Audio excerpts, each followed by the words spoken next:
We're here today at the Fire Control Centre of the Hornsby Ku-Ring-Gai district to have a look at what the Communications Brigade do every weekend. Let's go.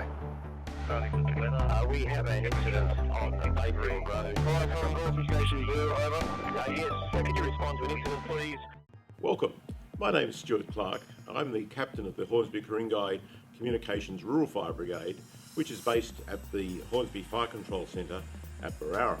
This is the operations room. This is where the Communications Brigade operate each weekend and during major fires, emergencies or hazard reductions. On a weekend, we normally have 3 or 4 members of the brigade here. There'll be a communications officer who is the supervisor, radio operator, and somebody operating what we call eDispo, which is the system we use to track the whereabouts of units, what they're doing and what their status is from time to time. Communications is absolutely critical to firefighting operations. First of all, we need to get the units to the fire or other emergency after we receive a call.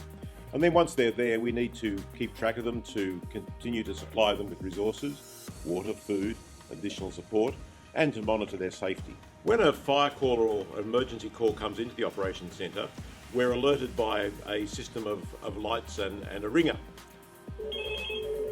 Flashing lights on the wall are critical because when this place is fully operational, there'll be a lot of people working here.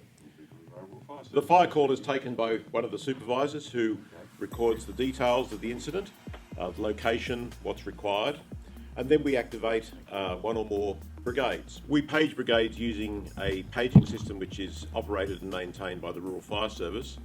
Individual members carry pages or, more commonly now, a smartphone. The message is sent from this operations centre, goes to the individual firefighters, and they then respond to the fire station. When the first unit arrives on scene at the incident, the officer in charge transmits a message back to the operations centre with a situation report. It'll tell us what the incident is there a fire, what are the assets under threat, what additional resources do they need. We then enter this information into a system called ICON, which provides intelligence from this operations centre to the State Operations Centre at Olympic Park. If necessary, change what we call the alert level. For example, it may move from advice to watch and act, or in a critical situation to emergency warning. That information is then pushed out to the public through the RFS website and through Fires Near Me. This is our primary operating position for the district radio network. We have a radio operator, makes and receives calls, and we have what we call the eDispo operator who enters the information into our computer system here to record where units are and what they're doing. Another important function of the brigade is to gather and then disseminate intelligence in relation to things like the weather conditions, road conditions, and other information. For example, we track using the Bureau of Meteorology's METI system the current meteorological conditions in our area of operations and the forecasted conditions. We monitor the traffic conditions on the M1 which run through the Hornsby district. That's useful for identifying the location of motor vehicle accidents which we have to respond to, or to understand what impact a fire may be having on the M1. Aircraft, both helicopters and fixed wing, are critically important to modern firefighting.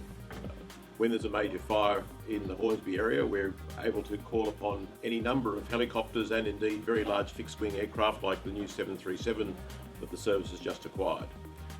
We control or coordinate air operations from the Air Operations Desk here in the Operations Centre. The Air Operations operator will talk to the helicopters or the fixed-wing aircraft, give them the location that they're to head towards and task them with a particular mission.